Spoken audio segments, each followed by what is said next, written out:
Hello વિદ્યાર્થી મિત્રો, આપ સૌનું આપની આ યુટ્યુબ ચેનલ પર હાર્દિક સ્વાગત છે.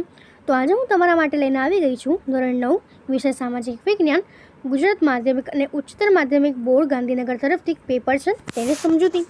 તો એનો પ્રશ્ન છે કે નીચેના દરેક પ્રશ્નના ઉત્તર માટે આપેલા વિકલ્પોમાંથી સાચો વિકલ્પ લખો. તો પહેલો પ્રશ્ન છે કે કોણ પોલીસ પછી ભારતનો ગવર્નર જનરલ કોણ બન્યું? તો એનો જવાબ થશે ઓપ્શન સી, સર જ્હોન શોર. એના પછી છે સંયુક્ત રાષ્ટ્રોનું મુખ્ય કાર્યાલય યુએસએના કયા શહેર ખાતે આવેલું છે? તો તેનો જવાબ થશે ઓપ્શન બી, ન્યૂયોર્ક ખાતે. એના પછી છે કે કટોકટી સમયે ભારત નીચેનામાંથી કઈ વ્યવસ્થામાં ફેરવાઈ જાય છે? તો તે એકતંત્રીમાં ફેરવાઈ જાય છે. આબુ પર્વતનું સૌથી ઊંચું શિખર કયું છે? તો એનો જવાબ થશે ઓપ્શન સી, ગુરુ શિખર. નીચેનામાંથી કયું સરોવર રાજસ્થાનમાં આવેલું છે? તેનો જવાબ થશે ઓપ્શન એ, સાંભર સરોવર. એના પછીનો પ્રશ્ન છે કે યોગ્ય શબ્દો વડે નીચેના વિધાનોની ખાલી જગ્યા પૂરો. તો પહેલું છે કે ભારતના ઇતિહાસમાં ખાલી જગ્યા મૈસૂરના વાઘ તરીકે જાણીતો છે. તો તે ટીપુ સુલતાન જાણીતો છે. શ્રી અરવિંદ ઘોષે ભવાની મંદિર નામના પુસ્તકમાં ક્રાંતિની યોજના વર્ણવી હતી. ભારતના બંધારણની શરૂઆત એ આમુખથી થાય છે અને સંસદનું નીચલું ગૃહ એ આપણું લોકસભા તરીકે ઓળખાય છે. એના પછીનો પ્રશ્ન છે કે આપણે નદીઓને લોકમાતા કહીએ છીએ. પછી એના પ્રશ્ન છે કે નીચેના વિધાનો ખરા છે કે ખોટા તે જણાવો. તો પહેલું છે કે ટીપુ સુલતાન મૈસૂરના વાઘ તરીકે જાણીતો છે. તો આ વિધાન ખરું છે. રાજ્યનીતિના માર્ગદર્શક સિદ્ધાંતો રાજ્યની સત્તાને મર્યાદિત કરે છે. તો આ વિધાન ખોટું છે. ભારતના લક્ષદ્વીપ ટાપુઓ અરબ સાગરમાં આવેલા છે. તો આ વિધાન પણ ખોટું છે. એના પછી બંધ બેસતા જોડકા જોડો. તેમાં પહેલું છે કે સિંધુ નદીની એક શાખા નદી, તો તે થશે સતલુજ. અને ગંગા નદીની શાખા નદી, તો તે થશે કોસી. એના પછીનો પ્રશ્ન છે કે વિભાગ બી કે પ્રશ્નના માંગ્યા મુજબ ઉત્તર લખો. પહેલું છે બક્સરનું યુદ્ધ ક્યારે અને કોની વચ્ચે થયું હતું? તેનું શું પરિણામ આવ્યું? ઈસવીસન 1764માં બક્સર અને બંગાળના પૂર્વ નવાબ મીર કાસિમ અને મુઘલ બાદશાહ શાહ આલમ અને અવધના નવાબીના સંયુક્ત સેનાઓ અને અંગ્રેજો વચ્ચે યુદ્ધ થયું હતું. આ લડતમાં અંગ્રેજો વિજયી બન્યા અને પરિણામે મીર કાસિમ પરાજિત થઈ ગઈ અને ભાગી ગયો. જ્યારે મુઘલ શહેનશાહને અંગ્રેજોને બંગાળ, બિહાર, ઓડિશામાં જમીન મહેસૂલ એટલે કે દીવાની વસૂલવાની સત્તા સોંપી અને આથી જ અંગ્રેજોના શાસન માટે મજબૂત આધાર ઊભો થયો. એના પછી છે કે જમીન અને ઇંગ્લેન્ડ વચ્ચે આર્થિક સ્પર્ધા શા માટે થઈ? 19મી સદીના અંતમાં જર્મનીએ એશિયા અને આફ્રિકાના બજારોમાં પ્રવેશ કરવાનો પ્રયાસ કર્યો. તે ઇંગ્લેન્ડ અને ફ્રાન્સની સરખામણીએ ઓછી કિંમતમાં માલ વેચતું હોવાથી આ પ્રદેશમાં તેમના વેપારમાં ઘટાડો થવા લાગ્યો અને પરિણામે જર્મની અને ઇંગ્લેન્ડ વચ્ચે કડક આર્થિક સ્પર્ધા ઊભી થઈ. એના પછી છે કે સંયુક્ત રાષ્ટ્રમાં આંતરિક અદાલત શા માટે સ્થાપવામાં આવી? તો બે દેશો વચ્ચે ઊભા થતા રાજકીય કે અન્ય પ્રકારના વિવાદોને ન્યાયસંગત તરીકે ઉકેલવા માટે રાષ્ટ્ર સંયુક્ત આંતરરાષ્ટ્રીય અદાલતની રચના કરવામાં આવી. આ અદાલત આંતરરાષ્ટ્રીય કાયદા અને સિદ્ધાંતોના આધારે નિર્ણયો આપે છે અને સંયુક્ત રાષ્ટ્રોના સભ્ય દેશો ઉપરાંત અન્ય રાષ્ટ્રો પણ પોતાની ફરિયાદ આ અદાલતમાં રજૂ કરી શકે છે. એના પછીનો પ્રશ્ન છે કે રોલેટ એક્ટની મુખ્ય જોગવાઈ કઈ હતી? તો રોલેટ એક્ટ હેઠળ બે કડક જોગવાઈઓ કરવામાં આવી હતી કે કોઈપણ શંકાસ્પદ વ્યક્તિને કારણ બતાવતા વિના ધરપકડ કરી શકાય છે. તેના પર કેસ ચલાવવા વગર લાંબા સમય સુધી તેને જેલમાં રાખી શકાય છે. અને આ રીતે કાયદો ન્યાયની મૂળભૂત હકોનો ભંગ કરતો હતો અને તેથી જ સમગ્ર દેશમાં તેનો કડક વિરોધ થયો. એના પછી છે કે આમુખને ભારતીય બંધારણનો અર્ક કેમ કહેવામાં આવે છે? તો કોઈપણ કાયદાની રચના તેની સમજૂતી અથવા તો અર્થઘટન માટે આમુખ માર્ગદર્શક બને છે. તેમાં ધારાસભ્ય કે સંસદ હેતુ આદર્શ અને નીતિનો ઉલ્લેખ થાય છે. કાયદો પણ કોઈ મુશ્કેલીઓને દૂર કરવા માટે બનાવવામાં આવ્યો છે. કોઈ બાબત પણ આમુખમાંથી સ્પષ્ટ થાય છે. એના પછી છે કે આમુખ સમગ્ર બંધારણનું તાત્પર્ય સંક્ષિપ્તમાં રજૂ કરે છે અને તેથી તેને ભારતીય બંધારણનો અર્ક અથવા તો આત્મા માનવામાં આવે છે. એના પછીનો પ્રશ્ન છે કે હિમાલયની નદીઓ અને દ્વીપકલ્પીય નદીઓ વચ્ચેનો તફાવત સમજાવો. તો હિમાલયની નદીઓમાં આપણે લખી શકીએ કે તે બેરીન વિશાળ હોય છે. આ નદીઓ ઊંચા હિમાલયમાંથી ઉદ્ભવે છે અને પર્વતીય વિસ્તારમાં તેજ ગતિથી વહે છે અને ઊંડી ખીણોમાં તથા કોતરો બનાવે છે. હિમાલયની નદીઓ બારેમાસી હોય છે અને ચોમાસામાં વરસાદના પાણી તથા ઉનાળામાં બરફ પીગળવાથી પાણી પૂરતું મળી રહે છે. એના પછી છે કે દ્વીપકલ્પીય નદીઓ તો દ્વીપકલ્પીય નદીઓના બેસિન તુલનાત્મક રીતે નાના હોય છે અને આથી જ નદીઓ તુલનાત્મક નીચા પ્રદેશોમાં નીકળે છે અને તેથી જ તેનો વેગ ઓછો હોય છે અને છીછરી ખીણોમાં પણ પસાર થાય છે. દ્વીપકલ્પીય નદીઓ મોટાભાગે ઋતુ પ્રવાહી એટલે કે ચોમાસી હોય છે અને વરસાદ બાદ પાણી ભરપૂર હોય છે અને પરંતુ ઉનાળામાં પાણી એ ઘટી જાય છે. તો એના પછીનો પ્રશ્ન છે વિભાગ સી કે નીચે આપેલા પ્રશ્નોના માંગ્યા મુજબ ઉત્તર લખો કે વેલેન્સીની સહાયકારી યોજનાની મુખ્ય શરતો કઈ હતી અથવા તો ગવર્નર જનરલ વેલેન્સીએ સહાયકારી યોજના શા માટે અમલમાં મૂકી અને તેની શરતો શું હતી. તો ભારતમાં અંગ્રેજ કંપનીની સત્તા મજબૂત બનાવવી અને તેની પ્રતિષ્ઠા સ્થાપિત કરવા ગવર્નર જનરલ લોર્ડ વેલેસ્લીએ સહાયકારી યોજના શરૂ કરી. આ યોજનાની મુખ્ય શરતો આ મુજબ હતી કે જે રાજાએ આ યોજના સ્વીકારી હોય તેને અંગ્રેજો તાલીમ પામેલું સૈન્ય આપશે અને તે રાજ્યને આંતરિક તેમજ બાહ્ય શત્રુઓથી સુરક્ષિત રાખશે. આ સૈન્યના ખર્ચ માટે રાજાઓ પૈસા ચૂકવવાના રહેશે અને આવકના એક ભાગનો વિસ્તાર અંગ્રેજોને આપવો પડશે. કોઈપણ યુદ્ધ કે સંધિ અંગ્રેજોની મંજૂરી વિના રાજા કરી શકાશે નહીં અને રાજ્ય દરબારમાં એક અંગ્રેજ પ્રતિનિધિ એટલે કે રેસિડેન્ટ નિમવામાં આવશે કે જે સહાયકારી યોજનાને દેખરેખ કરશે. રાજા પોતાના રાજ્યમાં અંગ્રેજો સિવાય અન્ય વિદેશીઓને નોકરીમાં રાખશે નહીં અને આ રીતે સહાયકારી યોજના દ્વારા અંગ્રેજોએ ભારતીય રાજ્યોને પોતાની અસર હેઠળ લઈ લીધા અને રાજકીય નિયંત્રણ મજબૂત કર્યું. એના પછી છે કે ઈસવીસન 1929 થી 1932 વચ્ચે આવેલી વૈશ્વિક મહામંદીની અસરો જણાવો. તો તેની અસરો થશે કે મોટાભાગના દેશોની અર્થવ્યવસ્થામાં ગંભીર અસર પડી.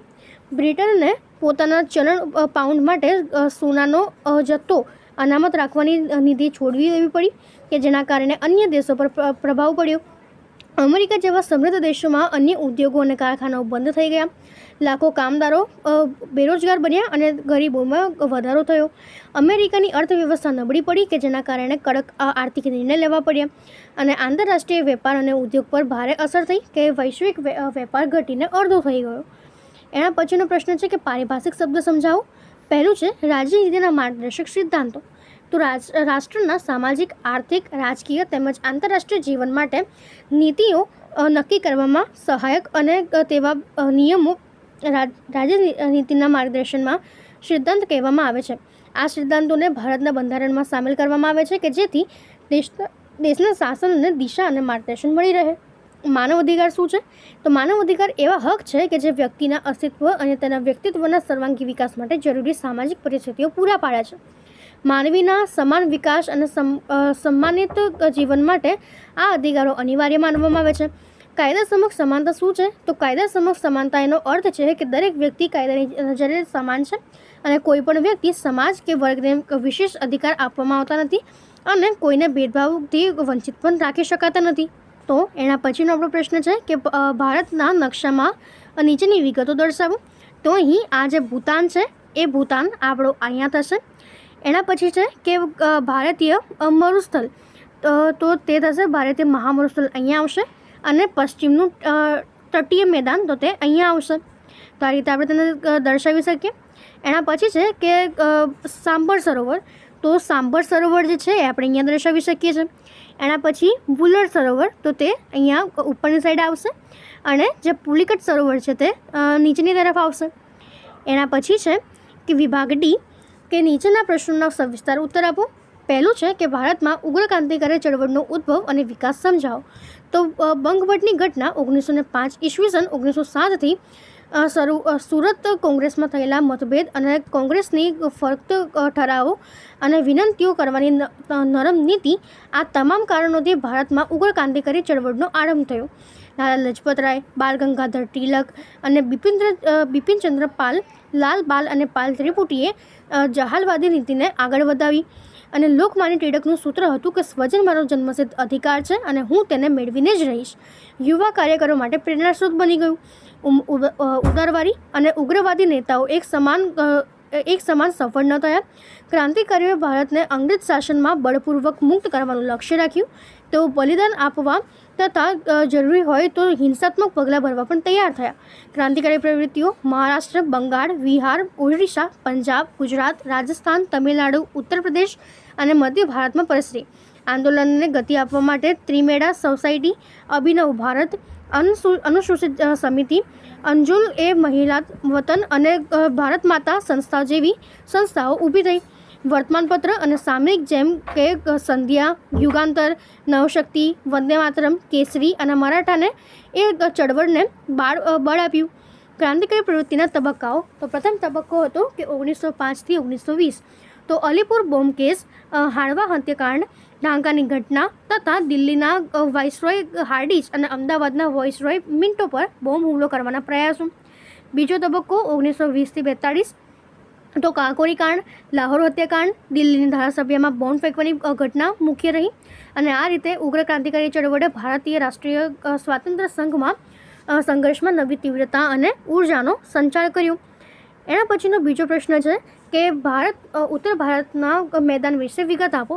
તો ઉત્તર ભારતનું મેદાન ઉત્તર તરફ હિમાલય અને દક્ષિણ તરફ દ્વીપકલ્પીય ઉચ્ચ પ્રદેશ વચ્ચે આવેલું એક વિશાળ સમતલ પ્રદેશ છે. સતલુજ, ગંગા, બ્રહ્મપુત્ર જેવી મુખ્ય નદીઓ તથા તેમની સહાયક નદીઓએ હજારો વર્ષોથી જમાવેલ કાંપના સ્તરો પરથી આ મેદાન રચાયું હતું.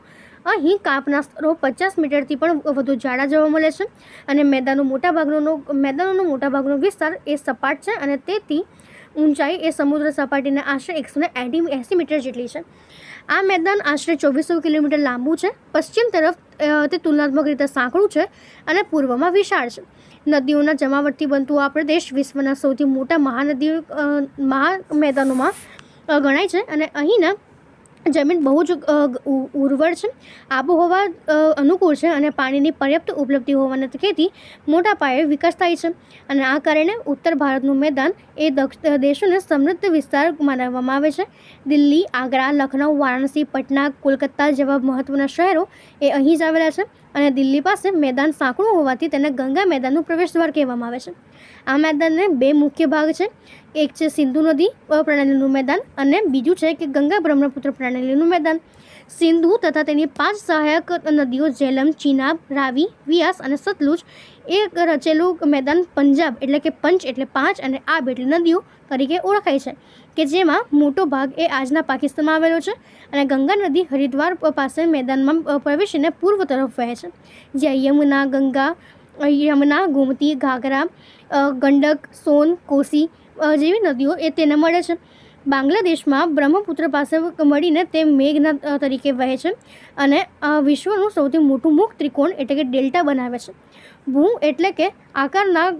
આકારના આધારે ઉત્તર ભારતમાં મેદાનમાં 4 ઉપવિભાગ થાય છે, જેમાં ભાબર, તરાઈ, બાંગર અને ખદર. તો ભાબર છે એ શિવાલિક પર્વતમાળાની તળેટીમાંથી આવેલી 8 થી 16 કિલોમીટર પહોળી કાંકરેડ પટ્ટી છે. તરાઈ તો ભાબરથી દક્ષિણમાં આવેલું ભીનાશવાળું અને જંગલોથી ઢંકાયેલું એ દલદલીય ક્ષેત્ર છે. બાંગર તો જૂના કાંપના થરો ધરાવતું એક સમતળ મેદાન છે અને ખદર તો નદી દ્વારા તાજેતરમાં જમા કરેલા નવા કાંપ ધરાવતો વિસ્તાર જે ખૂબ જ ઉર્વર છે. તો અહીં આપણી આજે પેપર છે પૂર્ણ થાય છે. જો આમાં કોઈ ડાઉટ હોય તો કોમેન્ટ સેક્શનમાં જરૂર જણાવજો અને આપણી ચેનલને લાઇક અને સબસ્ક્રાઈબ જરૂરથી કરી દેજો. Thank you.